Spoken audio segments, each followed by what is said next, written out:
Vamos a empezar con el capítulo 2 sobre tipos particulares de grupos y el primero de estos tipos particulares es que vamos a estudiar a fondo los grupos cíclicos. Entonces, en particular, vamos a enfocarnos ahora en entender la estructura de los grupos cíclicos, es decir, entender sus subgrupos, sus generadores, etc. Entonces, bueno, primero tenemos G un grupo y G minúsculo un elemento del grupo. Por el teorema 1.40 desde el capítulo 1, sabemos lo siguiente. Si este elemento G tiene orden finito, digamos n, entonces el subgrupo cíclico generado por G tiene esta forma. Es decir, el subgrupo cíclico generado por G consiste en la identidad, en G, G cuadrada, etc., hasta G a la n menos 1, donde n es el orden de G. Y después G a la n cumple, que es de nuevo la identidad, ¿no? Por definición del orden. Entonces sabemos que este grupo, el grupo cíclico generado por G, tiene precisamente n elementos, es decir, el orden de G. Tenemos esta igualdad. Entonces en esta sección nos vamos a enfocar en estudiar este grupo, el grupo cíclico generado por G. Entonces en algunos escenarios vamos a suponer que todo el grupo G mayúscula es generado por este elemento, por G minúscula, es decir, esto significa que G mayúscula es un grupo cíclico. Pero para algunos resultados no es necesario. Para algunos resultados G mayúscula puede ser cualquier grupo y nosotros nada más estamos estudiando el subgrupo cíclico generado por uno de sus elementos. ¿Sí? Entonces siempre que tomamos un elemento de cualquier grupo podemos considerar el grupo cíclico generado por ese elemento.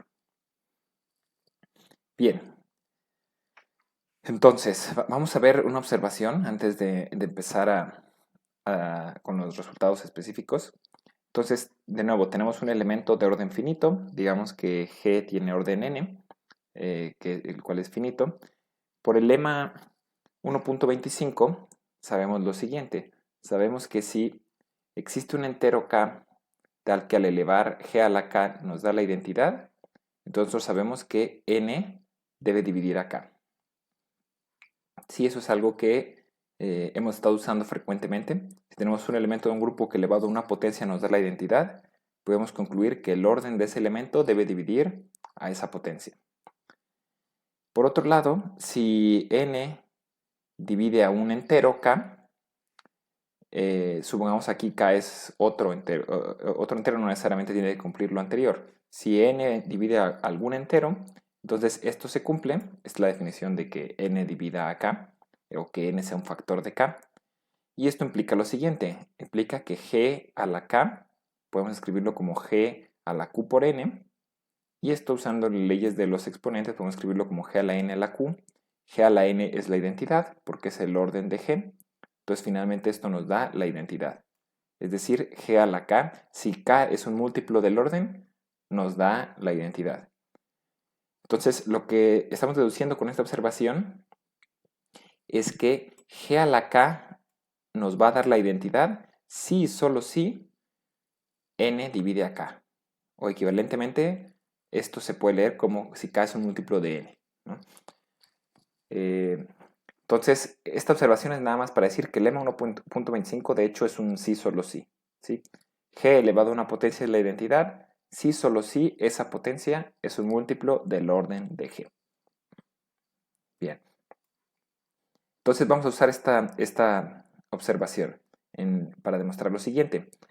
Este lema 2.22 nos dice algunos criterios para igualdad de potencias. Entonces, este lema aplica en cualquier grupo, ¿sí? Queremos saber cuándo dos potencias son iguales, dos potencias de un mismo elemento. Entonces, tenemos un grupo G y tenemos G, un elemento de G. Entonces, decimos que si el orden de G es finito, digamos n, entonces dos potencias de G a la I va a ser igual a G a la J, si solo si I es igual a J módulo n. ¿Sí? Entonces miren, esto es algo interesante, nos da un criterio para saber cuándo estas dos potencias van a ser iguales. Van a ser iguales si solo si I es igual a J módulo n. Y si el orden de G es infinito, Entonces recuerden, ¿qué significa que el orden sea infinito? Significa que no existe ninguna potencia de G que se convierta en la identidad, que haga a G la identidad. Entonces, en esta situación ocurre que G a la I es igual a G a la J, si solo si I es igual a J. Es decir, no va a haber potencias repetidas, de hecho, ¿no? Bien, entonces vamos demostrando la primera parte. Usando la observación premia, podemos deducir lo siguiente, ¿no? Nosotros sabemos que G a la I es igual a G a la J, si solo si se cumple esto. ¿Cómo deducimos esto? Pues nada más despejando, ¿no? Multiplicamos por G a la menos J de ambos lados y obtenemos G a la I menos J igual a la identidad. La observación previa nos dice que G a una potencia es la identidad si solo si n divide esa potencia.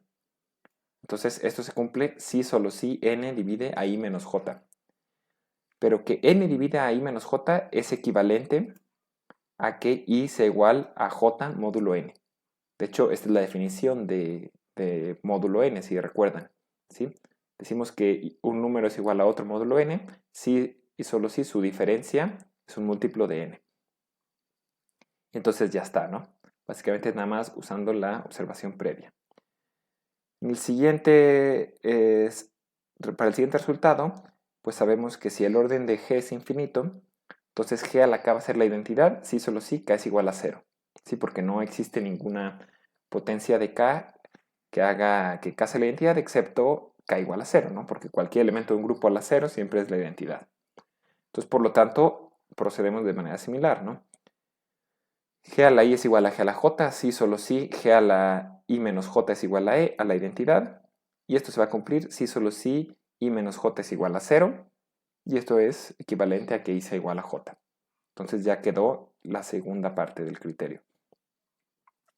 Bien, entonces esto nos va a servir para demostrar el siguiente teorema importante, el cual nos habla sobre las clases de isomorfía de los grupos cíclicos.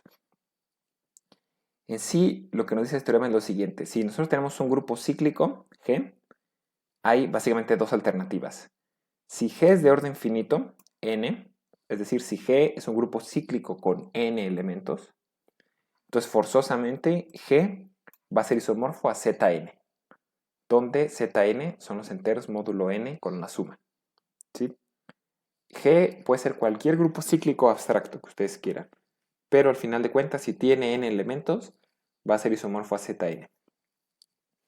Y el segundo caso es que si G es infinito, si G tiene un número infinito de elementos y es cíclico, entonces forzosamente G debe ser isomorfo a los enteros con la suma. Sí, al grupo de los enteros con la suma. Entonces, bien, vamos a mostrar este teorema, estos dos casos. En el primer caso, pues tenemos un grupo cíclico de orden n. Entonces, ¿qué significa esto? Significa que G es generado por un solo elemento, para algún elemento G del grupo, y ese elemento tiene orden n. ¿Sí? Entonces, en particular, por lo que ya sabemos anteriormente de la estructura, pues G se puede ver de esta forma. Es la identidad G cuadrada hasta G a la n menos 1. Entonces vamos a construir un isomorfismo. Vamos a construir una función que vaya de G a Zn de la siguiente manera. Tomamos una potencia de G a la I, que esos son los elementos de G finalmente, pueden verse como potencias de G. Entonces, phi de G a la I va a ser por definición la clase módulo n de I. ¿Sí? Entonces recuerden, esta notación de clases módulo n, a veces la simplificamos, a veces la omitimos, pero bueno, para esta demostración usamos estos corchetes para denotar la clase módulo n, aunque posteriormente vamos a omitir estos corchetes para simplificar un poquito la notación. Entonces básicamente lo que hace esto es mandar una potencia a la potencia de G a la I a la clase de I módulo n. Entonces vamos a checar, vamos a usar el criterio 1 de igualdad de potencias que demostraba anteriormente para demostrar que esta función está bien definida y es inyectiva. Entonces miren, tenemos lo siguiente. Dos potencias G a la I es igual a G a la J, no, G a la I es igual a G a la J, sí, solo sí, por el criterio anterior, I es igual a J módulo n, Esto se cumple si, solo si, pues sus clases módulo n son iguales. Y esto pues se cumple si, solo si, phi de g a la i es igual a phi de g a la j, por definición de phi. Entonces, esto está demostrando simultáneamente que phi está bien definida y que phi es inyectiva. ¿Por qué? Porque irnos de izquierda a derecha significa que phi está bien definida. Tenemos dos elementos iguales en el dominio, entonces sus imágenes deben ser iguales. ¿Sí? Eso estamos demostrando aquí y eso significa que phi está bien definida. Irnos de regreso significa que phi es inyectiva, porque estamos suponiendo que la imagen de dos elementos son iguales. Nos vamos con las flechas de regreso, demostramos que las preimágenes deberían ser iguales también. Entonces, esto demuestra al mismo tiempo las dos cosas. Entonces, dice además claramente sobreyectiva. Pues sí, porque obviamente si tomamos cualquier elemento de Zn, la clase de i, pues podemos tener la respectiva potencia g a la i y eso va a ser la preimagen. Entonces aquí el hecho de que sea sobreyectiva es sencillo. Y finalmente podemos demostrar que es un homomorfismo. Entonces tenemos phi de un producto de potencias, phi de g a la i, g a la j. Esto pues podemos verlo como usando leyes de los exponentes, pues g a la i más j. Por definición, phi manda esto a la clase de i más j, pero pues por la definición de suma módulo n, pues esto es la clase de i más la clase de j, y esto es phi de g a la i más phi de g a la j. Y esto demuestra que phi es efectivamente un isomorfismo. Ahora vamos al segundo caso. Supongamos que G es un grupo cíclico infinito. Y vamos a considerar la función psi, que va de G a los enteros. Simplemente lo que hace es mandar una potencia de G a la potencia, ¿no? al número entero al cual estamos elevando G. Entonces, por el criterio 2 de igualdad de potencias, tenemos lo siguiente. Tenemos que G a la I es igual a G a la J, si solo si I es igual a J, porque estamos en el caso infinito. Si solo si phi de G a la I es igual a phi de G a la J. Entonces, de nuevo, esto demuestra, aquí hay un error, debería ser psi, porque esa es la función que estamos trabajando. Entonces, esto demuestra que psi está bien definida y es inyectiva. Claramente psi es sobreyectiva y es sencillo verificar también que psi es un homomorfismo, ¿no? Bastante sencillo porque pues, es la suma de los enteros, entonces esto es suma de una imagen más la suma de otra. Bien, ok, de acuerdo. Entonces, vamos a seguir investigando la estructura de estos grupos cíclicos y para eso vamos a ver la siguiente observación. Entonces, miren, esto es algo fundamental para el subgrupo cíclico generado por un elemento. En general, si tenemos un elemento y obtenemos este subgrupo cíclico, este subgrupo cumple la siguiente propiedad. Cumple el hecho de que es el subgrupo más pequeño de G que contiene a G minúscula. Entonces, ¿qué significa? ¿En qué sentido es el más pequeño? En el siguiente sentido. En el sentido que si existiera otro subgrupo de G, vamos a llamarlo H, que cumpla con esto, que cumpla que G pertenezca a H, entonces el subgrupo cíclico generado por G está contenido en ese subgrupo H. En ese sentido es el más pequeño, ¿no? Porque es lo mínimo, el subgrupo mínimo de G que contiene a G minúscula. ¿Sí? ¿Y cómo verificamos que este subgrupo cíclico generado por G está contenido en H? Pues simplemente es la cerradura, ¿no? Porque estamos asumiendo que G pertenece a H, entonces por cerradura cualquier potencia de G debe pertenecer a H, y esto implica pues que todo el subgrupo cíclico, el cual está definido por las potencias de G, está completamente contenido en H. Entonces eso es algo interesante para recordar, ¿no? Si en general siempre el subgrupo cíclico generado por G es el más pequeño, es el subgrupo mínimo que contiene a ese elemento. Bien, entonces vamos a demostrar la siguiente fórmula que es bastante útil sobre el orden de las potencias. Entonces, miren, tenemos el siguiente escenario, G un grupo, G un elemento de G de orden n, estamos suponiendo que tiene orden finito n, y obtenemos dos cosas, dos partes, nos dice este teorema. La primera es que el subgrupo cíclico generado por G a la K. Entonces aquí no se confundan. Una cosa, obviamente aquí arriba estamos considerando el subgrupo cíclico generado por G, pero pues también es válido considerar el subgrupo cíclico generado por la potencia. El subgrupo cíclico generado por G a la K ahora, ¿no? Entonces lo que nos dice esto es que el subgrupo cíclico generado por G a la K es igual al subgrupo cíclico generado por esta potencia. Aquí la potencia es el máximo común divisor entre n y k. ¿Sí? O sea, podemos reemplazar la k por el máximo común divisor entre n y k y van a generar el mismo subgrupo cíclico. Y la segunda enunciado de este teorema es que el orden de g a la k, entonces, ¿qué significa el orden de g a la k? Pues es el menor entero positivo tal que al elevar g a la k a esa potencia nos da la identidad. ¿Sí? Entonces nosotros sabemos que el orden de g es n. Eso ya lo sabemos. Sabemos que g a la n da la identidad y n es el menor entero positivo con dicha propiedad. Pero ahora nos preguntamos cuál es el orden de g a la k, el cual puede ser diferente, ¿no? Del orden de n, del orden de g. Entonces esta fórmula nos dice que el orden de g a la k está dado por esta fórmula. Es igual a n entre el máximo común divisor entre n y k, donde n es el orden de g. Bien, entonces vamos demostrando este resultado.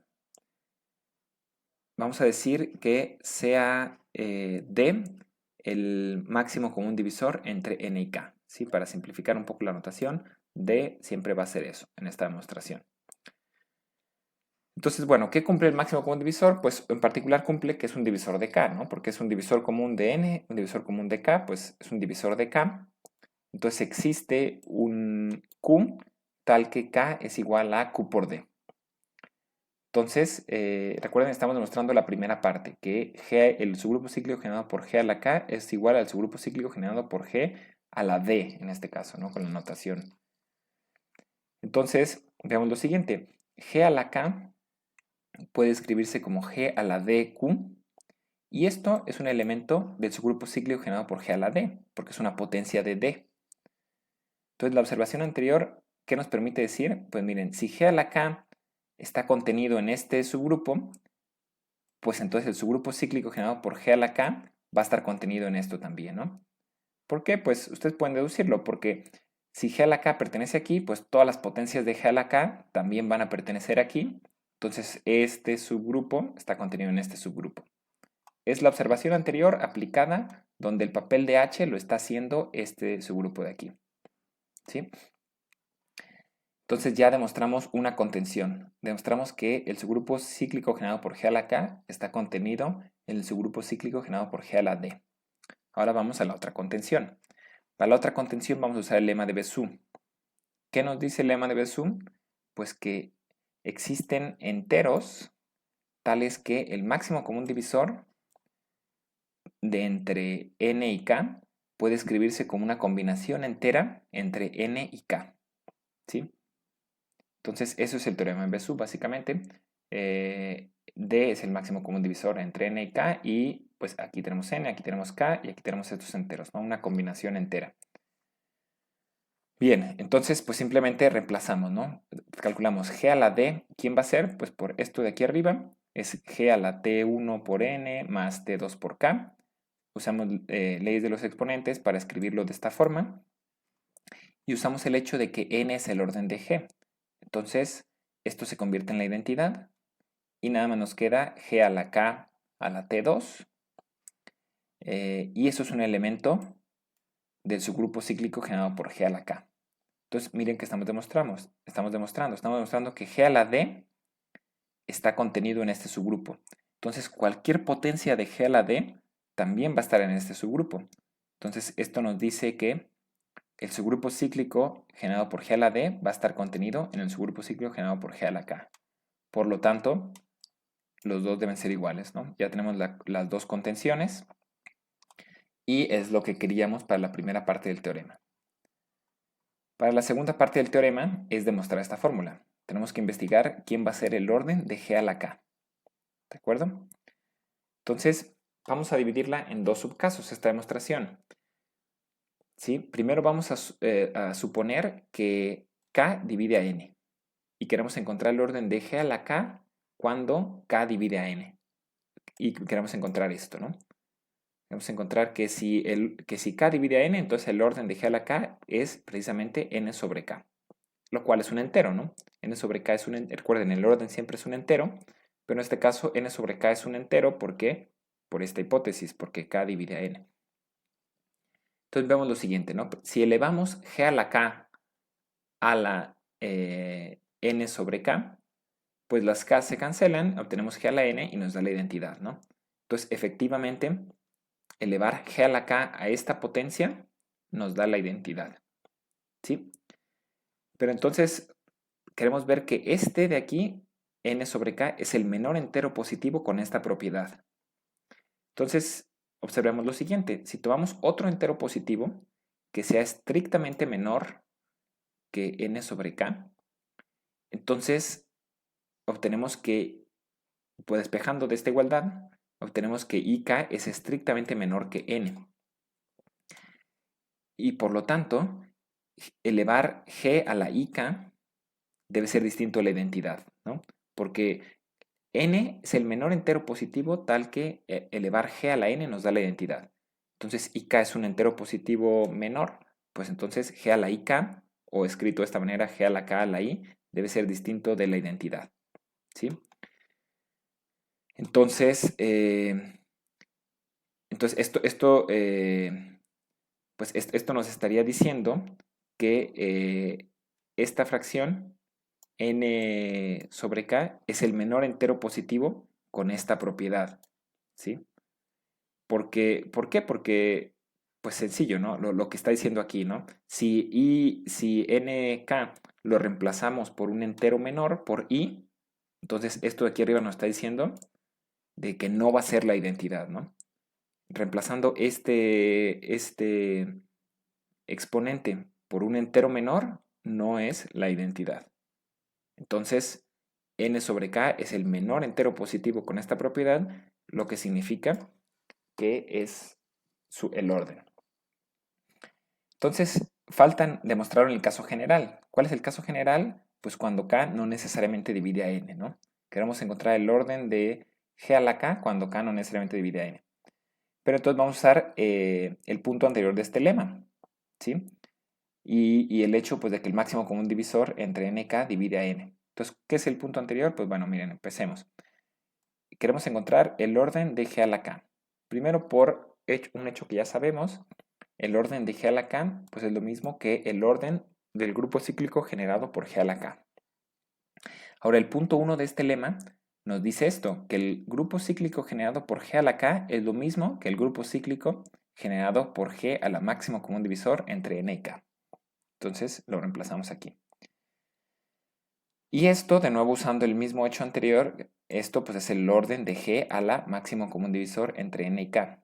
Y ahora estamos en el caso 1 de esta demostración. Estamos en el caso en el que si tenemos un divisor de n, entonces su orden pues es simplemente esta fracción. Entonces el máximo común divisor entre n y k es un divisor de n.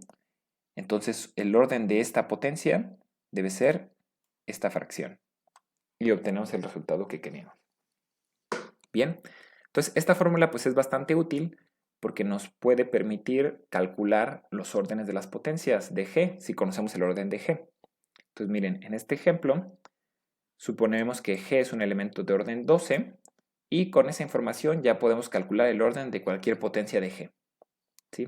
Por ejemplo, el orden de g cuadrada pues va a ser 12 entre el máximo común divisor entre 12 y 2, que 2 es la potencia. Máximo común divisor entre 12 y 2 es 2, entonces sería 2 entre 2 igual a 6. El orden de g a la 8 pues sería 12 entre máximo común divisor entre 12 y 8. Máximo común divisor entre 12 y 8 es 4. Entonces es 12 entre 4 igual a 3. El orden de g a la 5 es 12 entre máximo común divisor entre 12 y 5. Máximo común divisor entre 12 y 5 es 1, entonces es 12. Y g a la 9, similarmente, pues 12 entre máximo común divisor entre 12 y 9, que es 3 en este caso, entonces es 4 el orden. ¿Sí? Entonces, este teorema nos permite deducir este siguiente corolario, el cual podríamos decir que es un criterio para que nos determina la igualdad entre subgrupos generados por potencias de un elemento. Entonces, miren, es similar al criterio para igualdad de potencias, pero ahora nos preguntamos cuándo el subgrupo generado por una potencia va a ser igual al subgrupo generado por otra potencia. ¿Sí? Entonces, nos dice que el subgrupo generado por G a la I va a ser igual al subgrupo generado por G a la J, si y solo si el máximo común divisor entre N y I es igual al máximo común divisor entre N y J. Entonces vamos a demostrar ambas implicaciones. Supongamos que ambos subgrupos generados son iguales. Entonces, pues bueno, primero tenemos que sus órdenes deben ser iguales, el orden de los elementos que los generan deben ser iguales. Entonces, el teorema anterior pues, nos da esta fórmula. Por un lado tenemos que el orden de G a la I pues, es N entre el máximo común divisor entre N y I, y el orden de G a la J es N entre el máximo común divisor entre N y J. Y pues de aquí podemos deducir que entonces los máximos comunes divisores deben ser iguales. Por otro lado, supongamos que los máximos comunes divisores son iguales. Entonces el teorema anterior también nos dice lo siguiente, nos dice que el subgrupo generado por G a la I es igual al subgrupo generado por G a la máximo común divisor entre N e I, es la parte 1 del teorema anterior. Y esto, pues por hipótesis que los máximos comunes divisores son iguales, pues debe ser igual G a la máximo común divisor entre N y J, lo cual es igual al subgrupo generado por G a la J. Y esto demostraría el corolario. Otro corolario es el caso específico en el que una potencia va a ser también un generador del grupo cíclico. Entonces supongamos que tenemos G, un grupo cíclico de orden n. Entonces esta potencia G a la k va a ser un generador de G, es decir, G también podemos decir que va a ser generado por G a la k, si solo si el máximo común divisor entre n y k es 1. ¿Sí? Esto es lo que nos determina si va a ser un generador o no. Entonces, pues bueno, miren, básicamente lo que queremos es esto de aquí.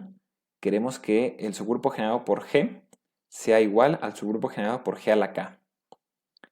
Entonces, pues esto se va a cumplir si solo si el orden de G es igual al orden de G a la K. El orden de G es N. El orden de G a la K es N entre máximo común divisor entre N y K. Y de aquí esto sabemos que se cumple si solo si, pues simplemente despejando, si solo si el máximo común divisor entre N y K es 1. Bien, entonces ahora ya estamos en posición de demostrar el teorema fundamental de grupos cíclicos. Básicamente este teorema nos dice pues muchas cosas sobre la estructura de un grupo cíclico. ¿Sí? Entonces supongamos que G es un grupo cíclico. Primera parte del teorema es que todo subgrupo de G es cíclico. Es decir, todo subgrupo de un grupo cíclico es cíclico también. Es generado por un único elemento. Y segunda parte del teorema es para el caso específico en el que G tiene orden finito n. Entonces, esta segunda parte nos habla sobre los subgrupos.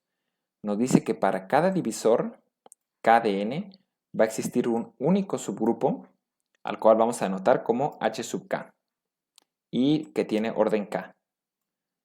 Entonces, lo que nos dice es que para cada divisor de n existe un único subgrupo cuyo orden es ese divisor. Explícitamente, si G es generado por un G minúscula, entonces este H sub K es generado por G a la K a la N sobre K, donde K es un divisor, por lo tanto N sobre K es un entero. ¿Sí? Y no existen subgrupos distintos a estos descritos anteriormente, los H sub K.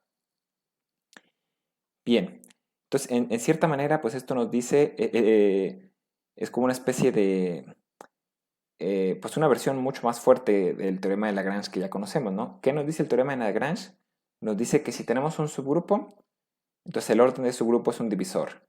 Pero este teorema fundamental de grupos cíclicos nos dice que para el caso de los cíclicos, además para cada divisor existe un subgrupo, lo cual no nos dice el teorema de Lagrange, El teorema de Lagrange no garantiza necesariamente que para cada divisor exista un subgrupo.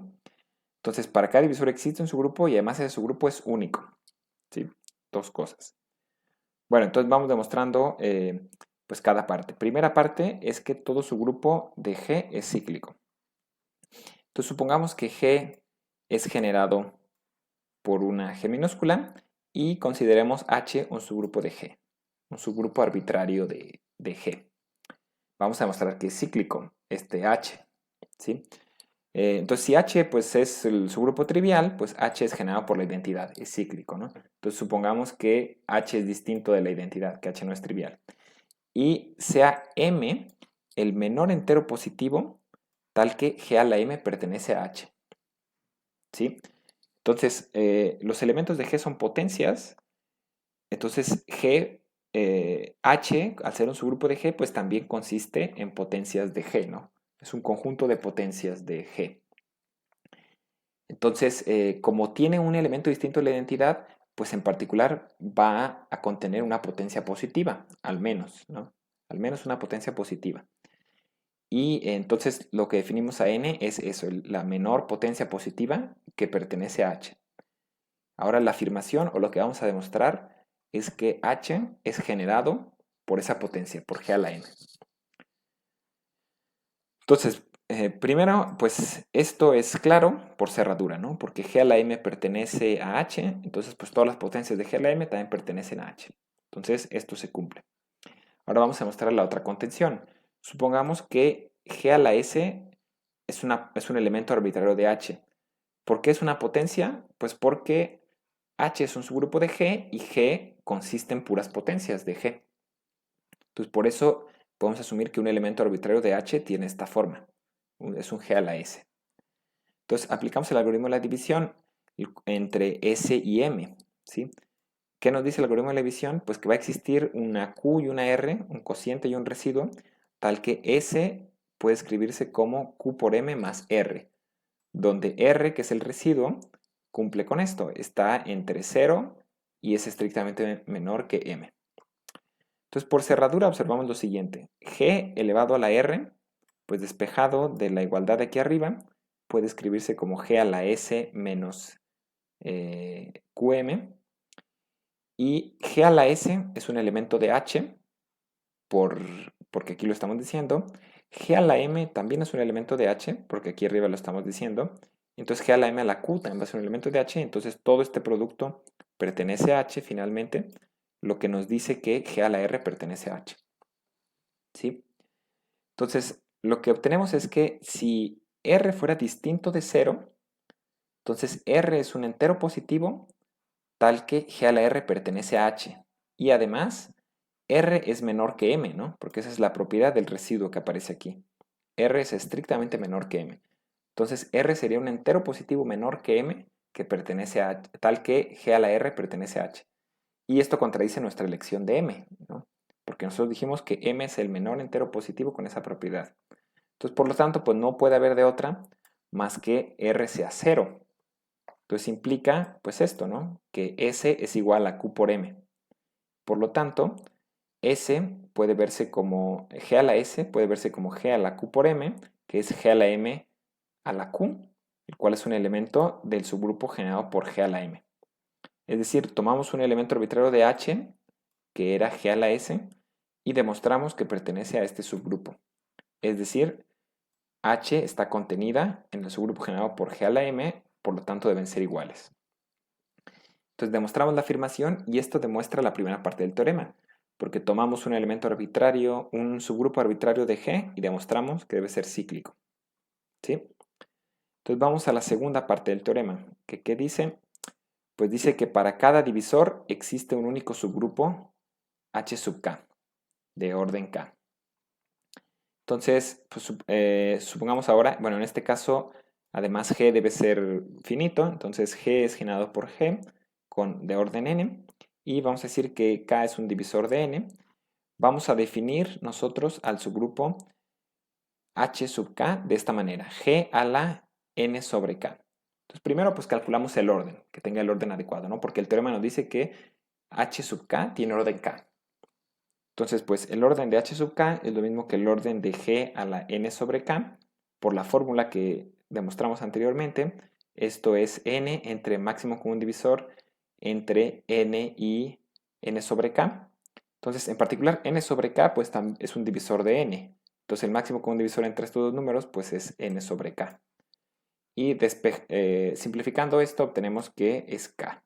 Entonces, efectivamente, el orden de h sub k es k. Entonces ahora demostraremos, ya demostramos que existe la existencia de h sub k, pues es este subgrupo y tiene orden k. Ahora lo que nos vamos a enfocar a demostrar es que es el único subgrupo de G de orden k, que es la otra parte que dice el teorema, ¿no? La unicidad. Entonces supongamos que h' es también un subgrupo de G de orden k. Entonces por la primera parte de este teorema, pues sabemos que este h' debe ser cíclico. Entonces, pues es generado por algún elemento, digamos un G a la S. ¿Y qué obtenemos después? Pues lo siguiente, ¿no? Nosotros sabemos que este es el orden de h sub k, el cual termina siendo k, y estamos diciendo que este también debe ser el orden de h'. Entonces el orden de h' pues debe ser lo mismo que el orden de G a la S, que es el generador de h', y por la fórmula que obtuvimos anteriormente, pues esto es n sobre máximo común divisor entre n y s. Entonces despejando, simplificando esto de aquí, obtenemos que el máximo común divisor entre n y n sobre k es lo mismo que el máximo común divisor entre n y s.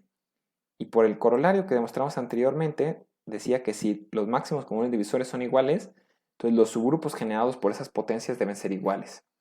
Entonces, es decir, h sub k, el cual es este subgrupo, debe ser lo mismo al generado por g a la s, porque cumple con esto los máximos comunes divisores, y esto es h'. Es decir, propusimos que existiera otro subgrupo de g de orden k, y demostramos que debe ser igual al subgrupo que ya construimos. ¿Sí? Y pues finalmente el teorema de Lagrange nos dice que no pueden existir otros subgrupos de G, porque pues ya dijimos que para cada divisor existe un único subgrupo. Si no es divisor, pues el teorema de Lagrange nos dice que no puede existir un subgrupo de ese orden. Bien, esto termina la demostración del teorema. Entonces, miren, bueno, esta observación 2.10 nada más es volver a enunciar todo lo que hemos demostrado, pero para el grupo cíclico Zn. ¿Por qué? Porque tenemos el teorema sobre clases de isomorfía de grupos cíclicos y nos dice que todo grupo cíclico finito, todo grupo cíclico de orden n, es isomorfo a un Zn. Entonces, a veces es conveniente trabajar directamente con los Zns, en lugar de decir, tener un grupo cíclico abstracto, ¿no? Entonces, ¿qué hemos obtenido hasta ahorita? Primera es que esto de aquí, que el subgrupo generado por una K es lo mismo al subgrupo generado por el máximo común divisor entre N y K. Que esto, véanlo para potencias, ¿no? Pues ustedes pueden ver cuál es su enunciado correspondiente. Esto sería G a la K igual a G a la máximo común divisor entre N y K. Nada más que usando el isomorfismo, que la potencia G a la K pues va acá, y la potencia, es decir, usando el isomorfismo que construimos entre un grupo cíclico arbitrario de orden finito y Zn. Similarmente, el orden de K de un elemento de Zn pues se calcula con esta fórmula. Dos subgrupos de Zn van a ser iguales si solo si se cumple esto con los máximos comunes divisores. Un elemento de Zn va a ser un generador de Zn si solo si el máximo común divisor entre n y k es 1, que es lo que demostramos anteriormente sobre generadores también. Y finalmente el teorema fundamental que nos dice, pues nos dice que para cada divisor de n existe un único subgrupo de Zn de orden k y está dado de esta manera. ¿Sí? Es decir, es enunciar todo, nada más que antes todo está enunciado con potencias de G y ahora no, porque el isomorfismo nos dice, pues la potencia de G va a un elemento directamente de Zn. ¿Sí? Entonces miren, por ejemplo, usando los hechos anteriores, pues podemos deducir cosas como la siguiente.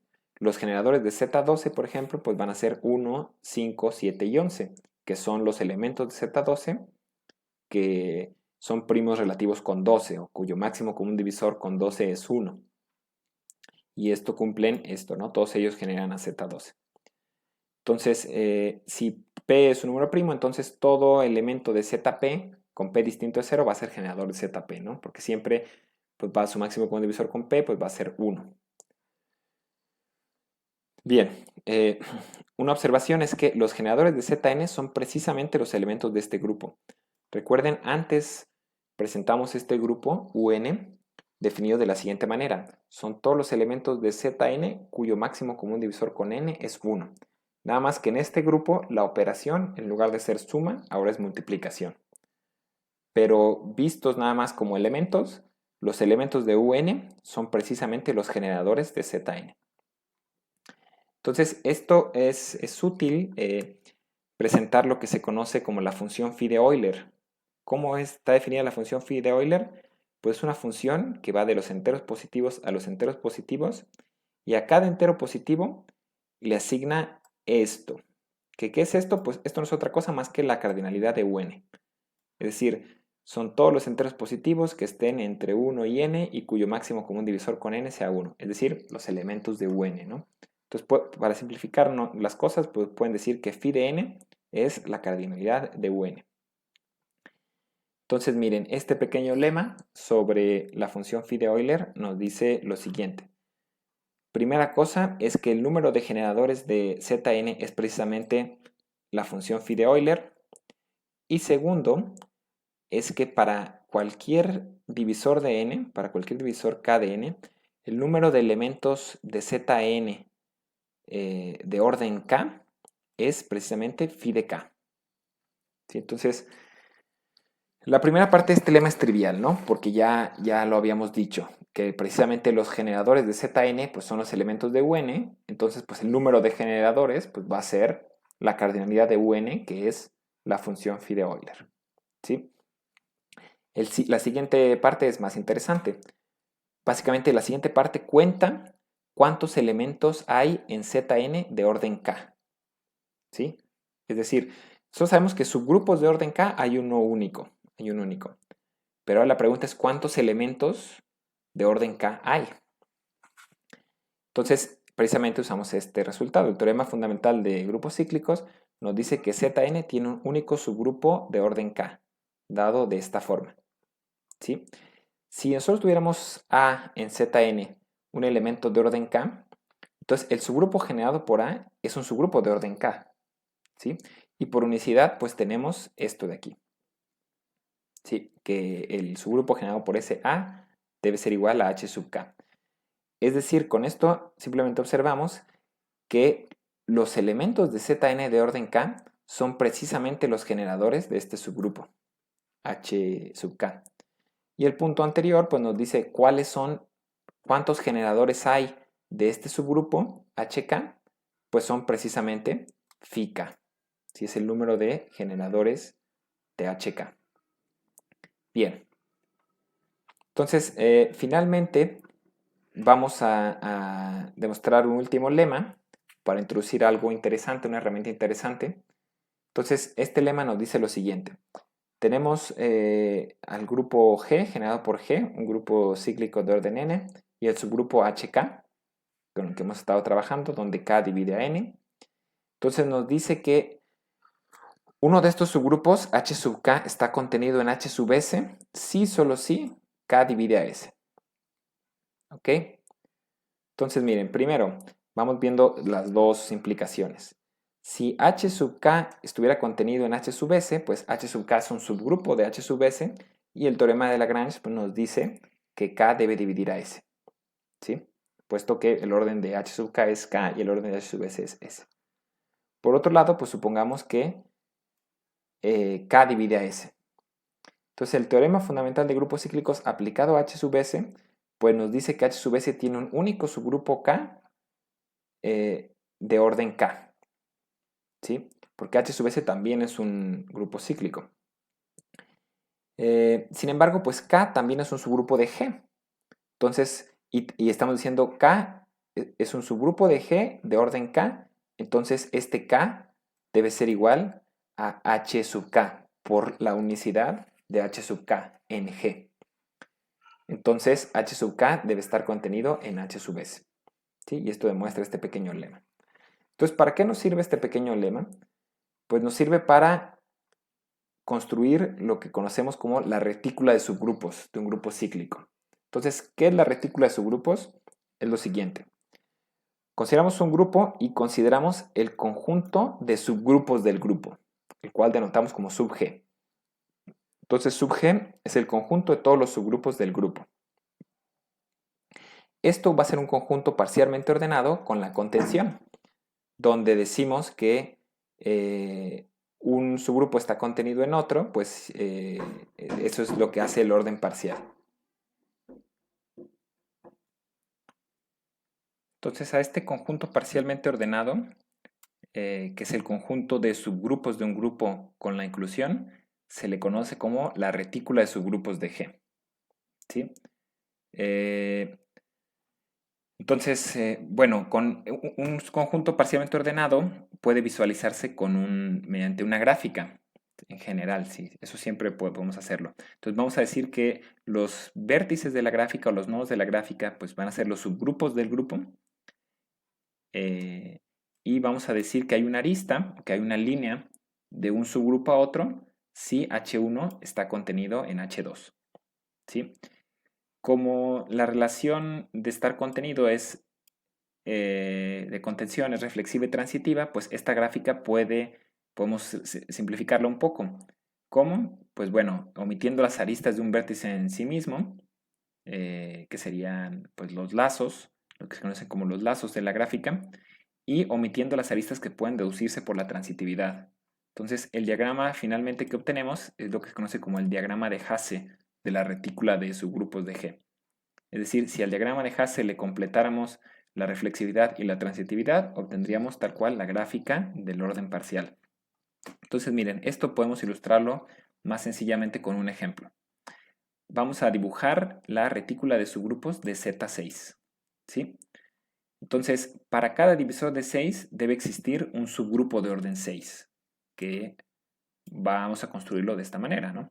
Entonces, explícitamente, pues tenemos H1, el cual pues sería 6 entre 1, pues que es 6, que es 0, ¿no? Básicamente el subgrupo generado por 0, porque estamos en módulo 6. H2, que sería el subgrupo generado por 6 entre 2, es decir, el subgrupo generado por 3, que son estos elementos. Esto es isomorfo a Z2 en este caso, porque son cíclicos cada uno de ellos, ¿no? Entonces, si tiene cíclico con 2 elementos, pues es isomorfo a Z2. H3, que sería 6 entre 3, entonces el generado por 2, que es este, isomorfo a Z3 en este caso. Y H6, pues que sería el generado por 6 entre 6, es decir, el generado por 1, que es Z6. ¿Sí? Entonces, el diagrama de Hasse, de la retícula de subgrupos, es el siguiente. Aquí ponemos H1 y H1 pues está contenido tanto en H3 como en H2. Aquí vemos la contención, ¿no? Pues 0 está contenido aquí y está contenido aquí. Y estos dos están contenidos en H6, pero no están contenidos uno en el otro. H3 no está contenido en H2 y H2 no está contenido en H3. Entonces por eso hay una línea de aquí para acá, de acá para acá, y se obtiene este diagrama. Les digo, no estamos, obviamente H1 está contenido en H6, pero esa contención se puede deducir por la transitividad. Entonces por eso no escribimos una arista. Similarmente, cada H2 está contenido en sí mismo, en H2. Entonces aquí debería haber una línea que va de H2 a H2. Pero de nuevo, como es el diagrama de Hasse, no escribimos estas aristas. Bien, vamos viendo otro ejemplo, el ejemplo final del diagrama de Hasse, ahora de Z12. Entonces los subgrupos de Z12 son estos. ¿Cómo los obtenemos? Pues para cada divisor existe uno. Entonces los divisores de 12 son 1, 2, 3, 4, 6 y 12. Y podemos deducir por quién es generado cada uno de ellos. Entonces, 1 va a ser generado por 12 entre 1, que es 0, ¿no? 2 es generado por 12 entre 2, que es 6. 3, el de 3 es generado por 12 entre 3, que es 4. H4 es generado por 12 entre 4, que es 3. H6 es generado por 12 entre 6, que es 2. Y H2 es generado por 12 entre 12, que es 1. Y aquí están explícitamente quiénes son cada uno de ellos. Y con esto podemos dibujar el diagrama de Hasse.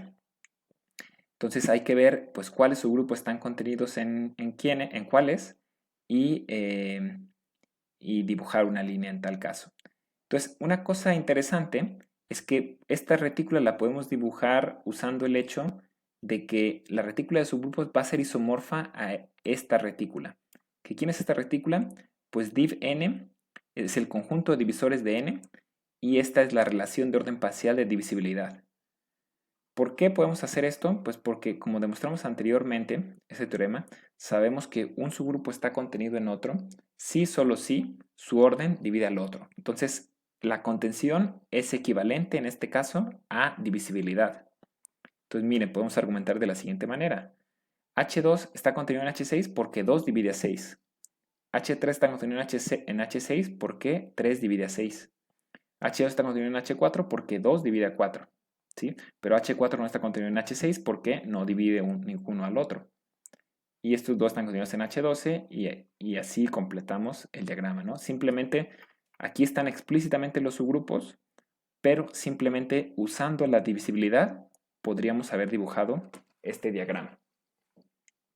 Bien, entonces sería todo por la clase de hoy y la siguiente clase vamos a estudiar homomorfismos entre un grupo cíclico y otro.